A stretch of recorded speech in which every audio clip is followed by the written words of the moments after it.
মাত্র একটি ভুলের কারণে শেহজাদ খান ধরা পড়ে গেল মন্ত্রীর হাতে, যে কারণে মন্ত্রী সরাসরি ছুটে গেল শেহজাদ খানের কোম্পানিতে।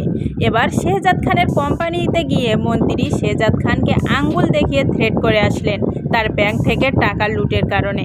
কিন্তু কিভাবে ধরা পড়ল শেহজাদ খান মন্ত্রীর হাতে, সমস্ত আপডেট জানাবো আপনাদেরকে আজকের এই ভিডিওর মাধ্যমে। সেই সঙ্গে আপনাদেরকে এও জানিয়ে দিব কি ঘটতে চলেছে দুনিয়ার টাকার গোলাম নাটকের সামনের এপিসোডে। চলুন সম্পূর্ণ বিস্তারিত জেনে নেওয়া যাক। শেহজাদ খান ব্যাংকে ঢোকার সময় সমস্ত সিসি ক্যামেরাগুলো আউট করতে পারলেও মাত্র একটি সিসি ক্যামেরা শেহজাদ খান আউট করতে পারেনি। আর সে হচ্ছে মেইন জায়গাতে, যেখানে টাকাগুলো রাখা ছিল ঠিক সেখানেই ছিল গোপন সিসি ক্যামেরা, যা কল্পনাও করতে পারেনি শেহজাদ খান। শেহজাদ খান যখন টাকাগুলো নিতে গিয়েছিল তখন শেহজাদ খান নিজের মুখোশটা খুলে ফেলেছিল, আর ঠিক সেখানেই রেকর্ড হয়ে যায় শেহজাদ খানের ফেস।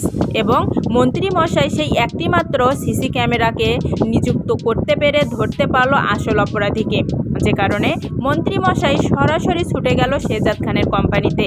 এবার যেন মন্ত্রী মশাইও শেহজাদের পিছু লাগবে, শেহজাদের শেষ দেখে ছাড়বে মন্ত্রী মশাই।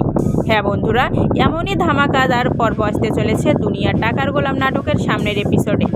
এর থেকেও যেন বড় চমক আসতে চলেছে রিশাদ এবং ভুয়া গোলামকে নিয়ে, কারণ রীতিমতো গ্রাম থেকে আসা গোলামকে যেন এবার কাজে লাগাবে রিশাদ। শুধু তাই নয়, এই গোলামকে কাজে লাগিয়ে ঋতুর কাছ থেকেও হাতিয়ে নিবে বেশ কিছু মোটা অঙ্কের টাকা, কারণ এই গোলামকে ভালোবেসে ফেলবে ঋতু। রীতিমতো ঋতু যেন মনেই করেছে যে তার শেহজাদ শেহজাদ স্মৃতি হারিয়ে আবারও গোলাম হয়েছে, কিন্তু ঋতু এটা জানে না এই সেই গোলাম যে কিনা গ্রাম থেকে এসেছে। যে কারণে এই গোলামকে কাজে লাগিয়ে রিশাদ খান একদিকে ঋতুর থেকে কিছু টাকা হাতিয়ে নিবে, অপরদিকে আবার দাউদ খানের লোকদের হাতে হয়তোবা এই গোলামকেই তুলে দিয়ে শেহজাদ খান সেখান থেকেও মোটা অঙ্কের টাকা নিবে।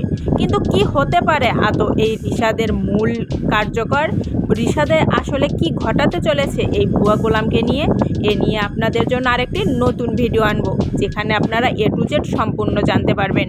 নতুন সেই আপডেট ভিডিওটি সবার আগে পেতে চ্যানেলটি সাবস্ক্রাইব করে বেল আইকনটি অন করে রাখুন। ভিডিওটি ভালো লাগলে লাইক, কমেন্ট, শেয়ার করুন।